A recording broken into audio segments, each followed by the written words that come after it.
Hey, I'm Marty McDonald, and you've tuned in into the Audacity of Ambitious Women. This podcast is for all women who are ready to jump boldly into their next stage of life. Whether it's business or personal, it's time to be audacious. So let's get started. For this season of the Audacity of Ambitious Women, I'm talking to some powerful ladies about their business success journey and their pitch perfect points, the essential pieces of information that all aspiring business owners should include in their pitches. These women have their products on the shelves of some of the largest retailers in our country. Others have opened multiple retail locations of their own after being rejected by real estate agents and investors time and time again. I want to know how they did it and what audacious decisions they made to get there. Join me on Season 2 of the Audacity of Ambitious Women, the Audacious Pitch. Ladies, I want you to meet Brooke Hart Jones, a Hampton University graduate and the visionary behind HBCYU Dolls, a purpose toy brand dedicated to celebrating historically Black colleges and universities. With a passion for education and representation, Brookes Dolls weave the rich legacy of HBCUs into the lives of children worldwide, fostering pride and cultural awareness. I'm so excited to have you here with us, Brooke. Happy to be here. So good to meet you. So nice to meet you, too. I feel like we are retail friends from afar. Yes. Your shelves, sure. my shelves, Yes. meet in intersection and Yes. collide together. We're focused on this season around pitching, and Okay. there's so much that comes into pitching, right? Yes. Like everybody wants to know, how do I get into retail? How do I pitch for VCs or investors or real estate or all of the things? Right. And so I brought in some women during this season to specifically talk about how they were able to get their pitch in front of the right eyeballs, in front of the right people. And I definitely am so excited to hear your story. I want to read off a couple of stats to Okay. you to get your reaction from them. Okay. There's an average of 5 decision makers involved in every sale process today. Okay. 60% of company representatives say no 4 times before they say yes, and 80% of sales require 5 follow-up calls. Out of those 3 stats, any of them stand out? Any of them alarming to you? Any of them specifically you were impacted by? I would say was it 4 no's before? I can agree with that because I've experienced that. I've been on the buying side of that. Yep. And I've been on the, the pitch side of it. Yes. So, it just goes to show that no is not always a denial and it's not always forever. Yeah. And you have to keep, be persistent. Yeah. Tell me, what was that beginning like? Like, tell everybody about your brand. Tell everybody when you first submitted your first pitch into retail. So my story is very atypical. Yes. I was doing it on my own, very grassroots, very homegrown, a la, Etsy. And I was actually approached by Purpose Toys. They are a Black-owned, Black-led toy company that supports founders of color, of culture. And so they saw what I was doing and said, hey, love what you're doing. Would you like some support, some resources? Are you interested in scaling the business? And I absolutely was. And so having some conversations with them, decided to partner with them. And they actually did a lot of the initial pitching for me. Wow. They had a portfolio of brands that they were pitching. They had the connections and had a meeting with the retailers to pitch these portfolio of brands, and mine was one of them that was selected. So feel kind of guilty that I kind of had the privilege of. First of all, no. Second of all, we need to know all the information of how other people can take that route. Like, Right. I think that there are various ways to skin the cow, right? Yeah, and so absolutely. often we, as our Black community, don't know all of the ways. Right. And so we just need to know the tea, Brooke. Right. We need to know how we can get there. Absolutely. Because, when I was a buyer, salespeople would come in and they were contracted to work with dozens of brands and they would present multiple things to us. They weren't actually employees of that company or really vested with that company. They were just pitching for several companies. So it's a common thing in the retail world. So I'm familiar with that. So I think one thing, when you start a brand, it's your baby. Yes. Understandably, it's your baby. You're emotionally invested. You're financially invested. You're just vested in all kind of ways. And it's hard sometimes to relinquish some of that or, allow people to come in and, have some sort of control or some kind of, direction with your baby. So I get it. It's tough, but it's not right. It's not a good fit for everyone. But for me, where I was at the stage of the brand and stage in my life, that was a good, opportunity for me. Yeah. So often we feel like we have to build a brand, build a client base, customer base, build an awareness, and then we can take the next steps. But it actually sounds like you did the exact opposite, right? Right. You were able to partner with someone that could take your idea and the vision that you had Exactly. and catapult it to the next level. Exactly. And work closely with them directly, still having creative control. But, a lot of those resources, I got the support for that, So it was definitely a blessing for me. What did that look like from a funding perspective too, right? So were they able to help secure the funding for you up front and you didn't necessarily have to come out of pocket? Absolutely. Yeah. Absolutely. Yeah, that we structured the agreement to where, I didn't have to, invest and support in that way and, structured for, I don't want to go into details. No, for sure. But, yes. Yes. What would it look like for someone to join in a partnership with, whether it's a manufacturer for a toy company or you think about the beauty aisle, right? There's so many brands there, right? You think about the toy aisle, and there actually are not a ton of Black-owned brands because you think about Mattel, who is owning so much of that marketplace, right? Yes. And what that could look like. How did you even get the attention of someone to want to reach out to you? What did they say that they looked for when they were initially reaching out? I think the uniqueness of the idea, Yes. it was HBCU Dolls hadn't been done on a platform that was getting any attention. I think there may have been some individuals doing something very, very personal, individual, but nothing to where it was getting out to the masses. And I think it was such a unique idea. They thought it would be a great idea to take mainstream. Did they supply you with any data to support this amount of people could potentially buy? Or was that you saying, this is the marketplace, the missed opportunity here. Right. This is how many people in the marketplace went to HBCUs, Exactly. right? And this is your audience of people who would potentially buy. Right. I had done that research beforehand, and when they reached out, we collaborated on that and decided we think it's a great idea to pitch to these retailers. What advice would you give to someone who may have this idea, right? But they don't have the resources, whether it's funding, they may not know a manufacturer to make the product, right? What advice would you give to someone around that? Because you are a corporate queen is how we identify them here at Boss Women Media. I love that. You were a corporate queen minding your business, but had gained so much information over the years. Yes. And you know what? And I did in the industry that I was delving into, and still didn't have all the answers. I had so much knowledge and experience, and I have contacts, but still launching on your own is a whole different animal. So I would say don't be afraid of what you don't know, and to be honest about what you don't know, and reach out to people who have that expertise. It's okay. Yeah.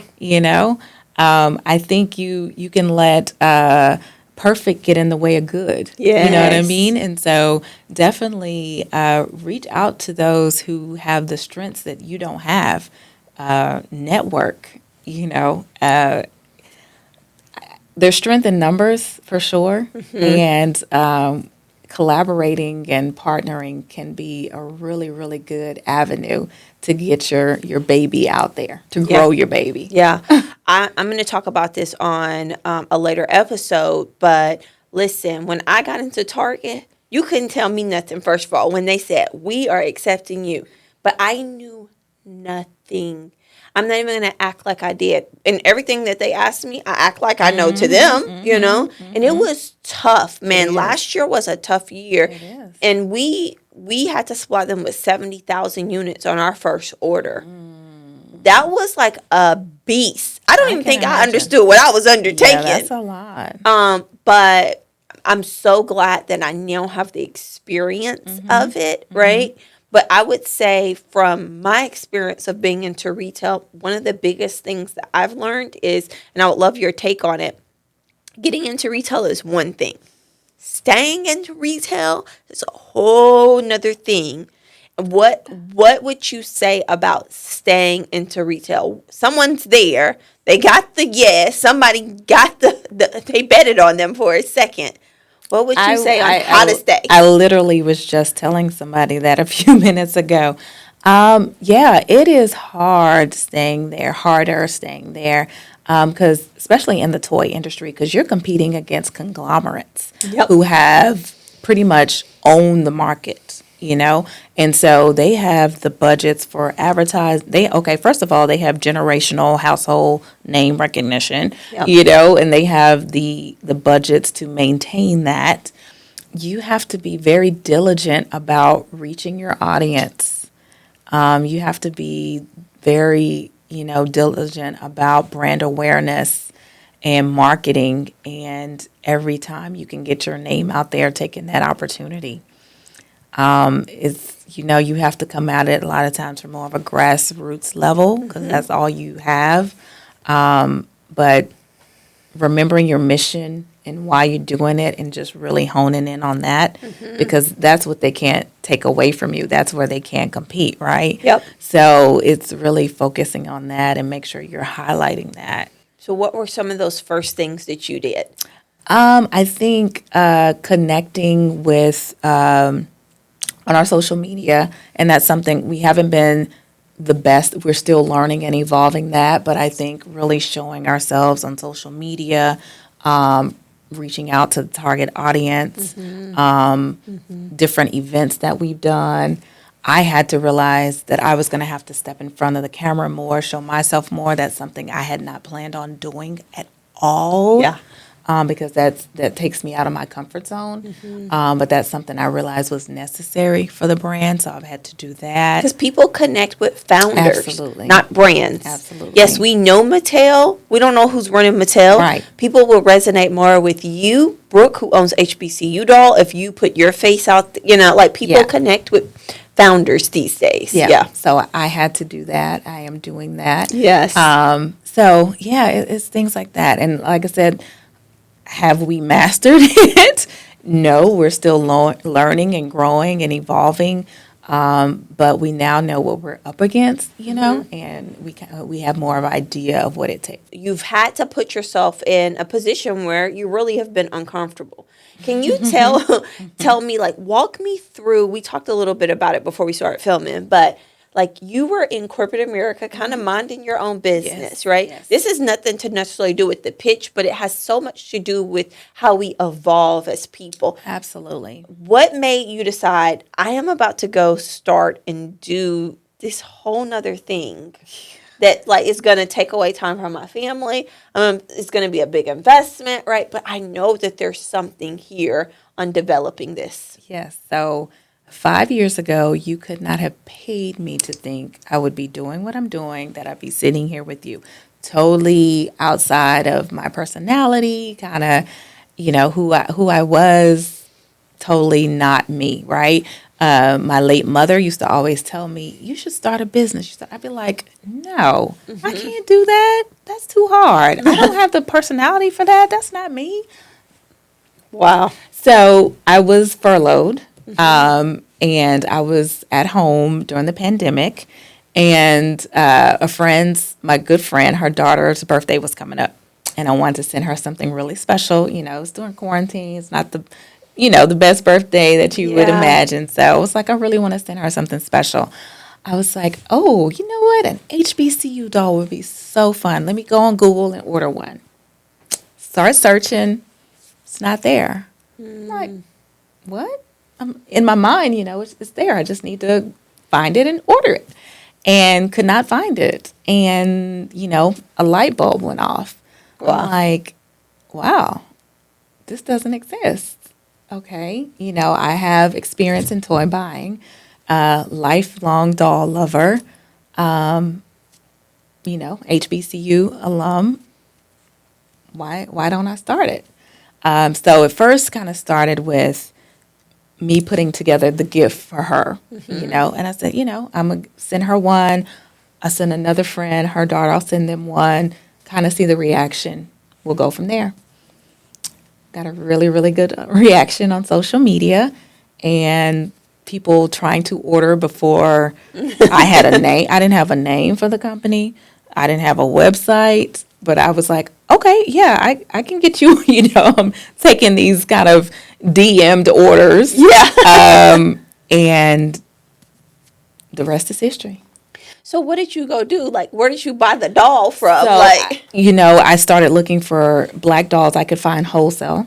Okay. And then I started, I never want to pretend that I was making from scratch. I was never doing that. Yes. I was handcrafting them. Yes. So I found like black dolls wholesale. I found uniforms wholesale. I would personalize them, put it together. Wow. That's so crazy. So many people say that, I think it's like 92% of businesses are created out of a need, out of like a personal need in the marketplace. Yep. I love the brand because it doesn't feel like it has an age limit to it.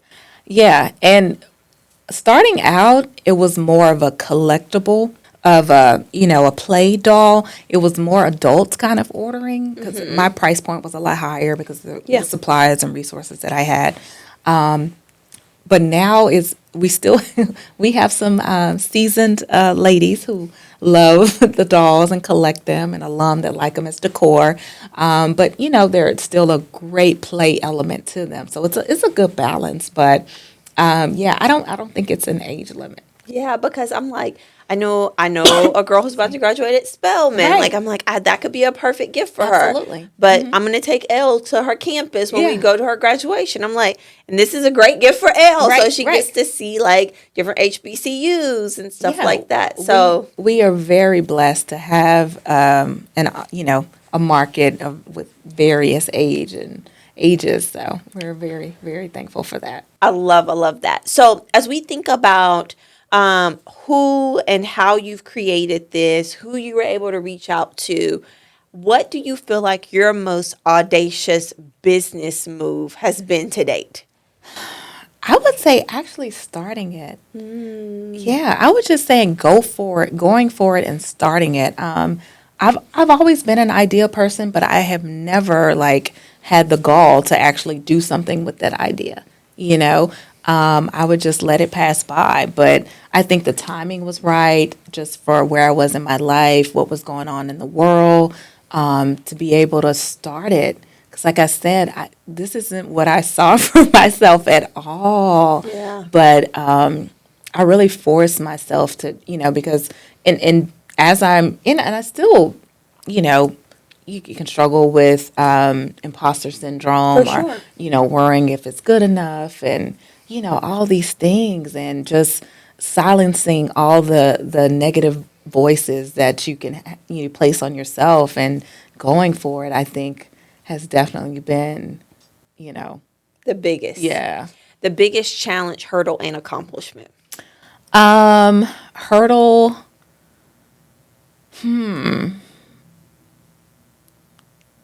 Working within, we're still, purpose although they have a lot more resources than I did, still a startup, still competing with conglomerates. So still working within our budgets, within, our resources and compared to our our competitors. So that's probably been the biggest hurdle.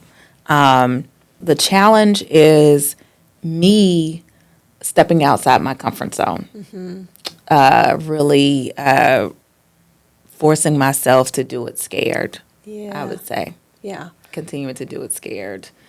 And accomplishments, I'm going to say the reactions that I've gotten, the videos, the emails, thanking me for starting the brand, the excitement that it's brought to not only young girls, but to adult women. That to me is the biggest accomplishment. Yeah. Yeah. I think that's incredible. What when you talked a little bit about like the imposter syndrome, and I think most people can relate, right? Like most people can relate. There are the few people who do it scared, and that adrenaline keeps them going, right?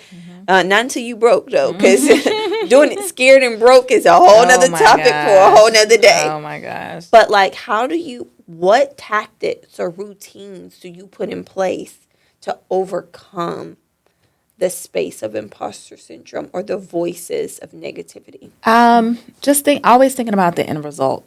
Thinking about, when I'm going to be on television in front of millions of people.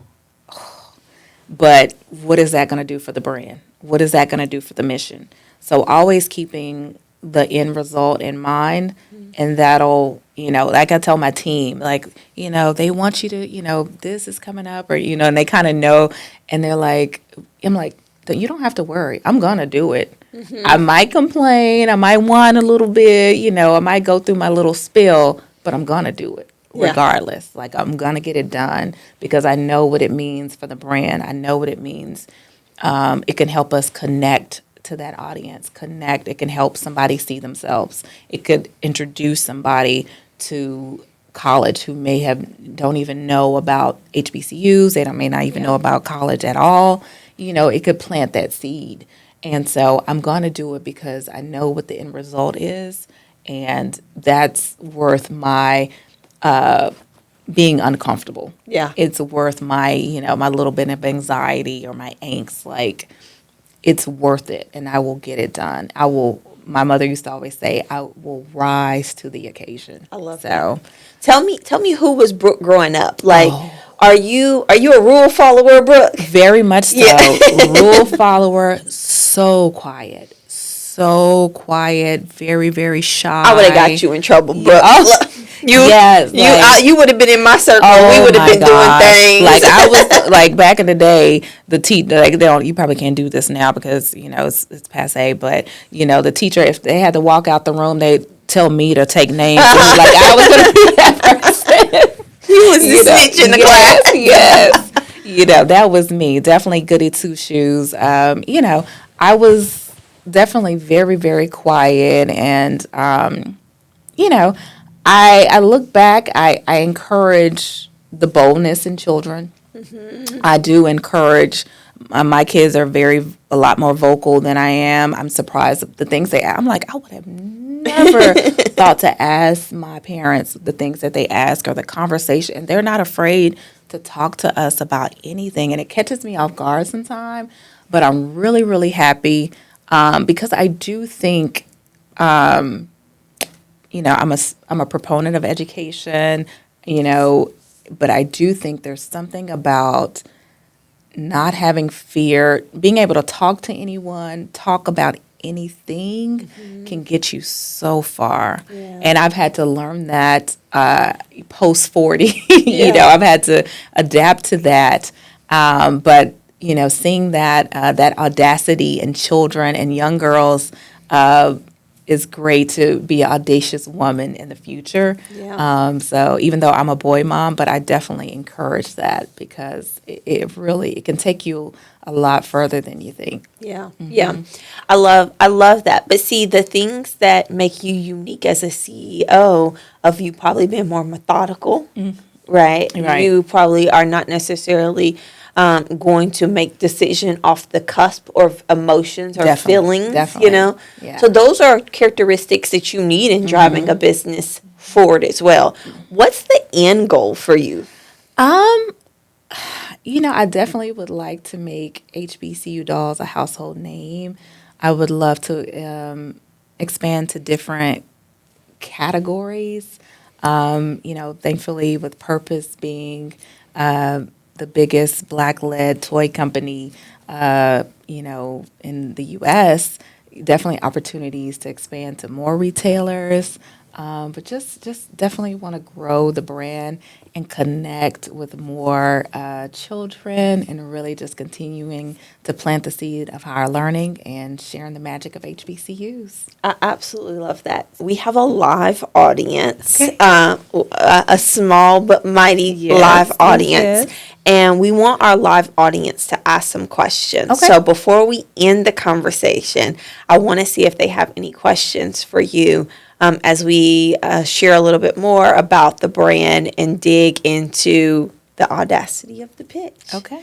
What would you do differently, if anything, now? Oh, that's a good question.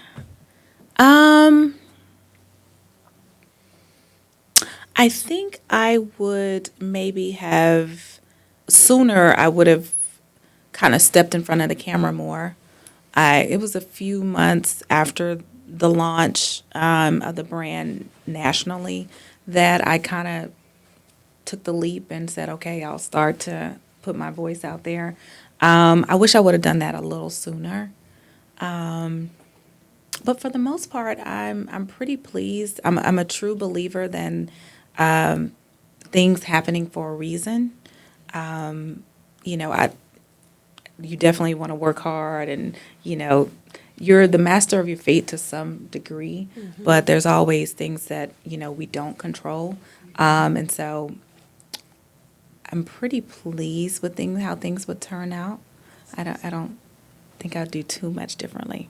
What advice would you give to a woman who doesn't necessarily know where her voice stands, right? Gotcha. Or she's trying to find that voice that can stand out or can confidently stand out to be out in the marketplace. What advice would you give her? Start with the mission. Start with the mission and go from there. That's what always goes back to what the mission, your purpose is, and that'll guide you. And what is the mission for HBCU Dolls? To share the magic of HBCUs and plant the seed of higher learning in young children. Yes. So as long as I'm focusing on that, and even when I'm stepping out for the mission. I have to run, because I always had this vision that I would be promoting myself, or I'd be, all these different things about me. But when I think about it's for the mission, I keep my focus on the mission, then it's okay. I can do it. So, Yeah, that's good. Yeah. All right. Any other questions? How do you handle the pressure to expand? Because I'm pretty sure people want you to go from dolls to having a book to having a game. Oh, so my how do gosh. you handle that pressure? are you in my DMs, girl? Yeah, I try to, and I understand most people don't know what it takes to start a brand, to, get to retail, people have no idea, and they don't care, and they don't want it, so fine. I just try to remind them, we got here pretty quickly, but we're still growing and learning. Please be patient with us, So that's my thing, kind of just asking for patience. Thank you. Glad you're invested. Glad you're interested. Appreciate that. We have lots of plans, and we're working as quickly as possible. But just asking for patience and grace. You know. That's good. Yeah. I get asked every time we pop up, Yeah. when are you going to do boys? Yeah. Oh, when are you yes. going to do boys? And I'm Yes. like, I have to hit them with the stats. Uh-huh. I'm like, it actually, data shows that by the age of 9, a black little girl loses her confidence level way faster than a black little boy, a white little boy, a white little girl. So we're focused here on girls today, right? Yeah. But people will want you to do and be Oh, my everything gosh. for them. Oh my gosh. And that's one thing too. I had to really lose my desire to please people in this too. I really just learning to say no to some things. It's tough because I want to, Yep. You want to be everywhere. You want to do everything. But so learning how to do that is definitely key. yeah. Mm-hmm. You have a question? So I know you wear so many hats. You have children, business. What helps you stay grounded and show up as your best self with all the things that you do? Oh, okay. You trying to make me cry today?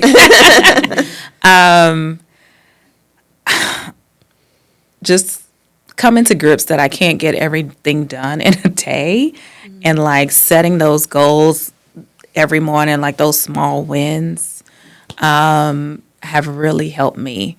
Kids, going from a corporate queen, as you say, to working on my own, that was, I didn't think that transition would be tough, but staying productive and, managing my time, that's been something I've had to learn. But just having those certain goals, like if I get certain things done every day that, I've accomplished, and it can wait till tomorrow. So learning how to manage my day and realize I cannot win everything in a day. It's going to take time. What is your morning routine? Like, what do you do? What's the first thing you do in the morning? I read my Bible app. Mm-hmm. I try to, I pray, get those kids out the house. And then I start trying to tackle whatever. And also after that, I'm thinking about, okay, if I haven't written it down, I'm thinking about, okay, what are the things, like the 3 things I have to get done today? And then focus on how I can tackle those things. Yeah. Then checking my calendar to see what calls I have, what, obligations I have. But definitely try to center myself in the morning. And then once the kids get out the house, I can think. Mm-hmm. And then I can start tackling some things. Yeah, that's good. What have you had anyone help you, like, along the way? Like, have you hired a business coach, or like, who do you release to? I have not done that. Yeah. I have not done that. It's just me and the Lord. Yes. At this point. Well, I would encourage you to do it so that you don't experience burnout. Okay. I literally just put a post on Instagram this morning of saying, like, I had to come to grips with myself that I'm burnt out. And I'm like, in burnout, you feel like the next thing to do is just quit. Oh. But in actuality, it means that you need to rest. Gotcha. And quitting and resting are not the same thing. Right. Absolutely. And sometimes we think, if I just quit and do something else, then my cup will fill up again. Gotcha. But especially as fast as you're growing, to find someone, I'll give you my person. Okay. I'll tell you her afterwards. Like, she's the truth. But like, it's so critical to find somebody to release all of the things that are in your head that you've not said out loud, or to release the barriers and the stories you've made up to someone. Okay. And you can work through it with, it's like therapy for your business, basically. Gotcha. Yeah. I love that. Yeah. But morning routine is how I was able to, like, get a hold of my day. Gotcha. Because if I didn't have a morning routine, I felt like I was a hamster, just trying to catch something. Right. And women naturally are list crossers. Like, oh, yes. And you feel like there's some self of accomplishment. But then you're like, you crossed off what? Because that didn't even mean, I could have waited. That didn't mean anything, right. Right. So that's really good. Yeah. Well, tell everybody how they can go find you, support you, and where are you and your dolls placed throughout all the Omni channels? So we are currently at Walmart, Target, and Amazon. And, a quick Google search of HBCYOU Dolls will find us. Also within the retailer's browser, searching options. And please follow us on Instagram at HBCYOU DOLLS. That's our name on Instagram, Facebook, TikTok, where we always give the latest updates and share news. So love for you to follow us. Yes. Well, thank you so much, Brooke. Thank you for being with us. It was I'm so excited. I have a new retail friend.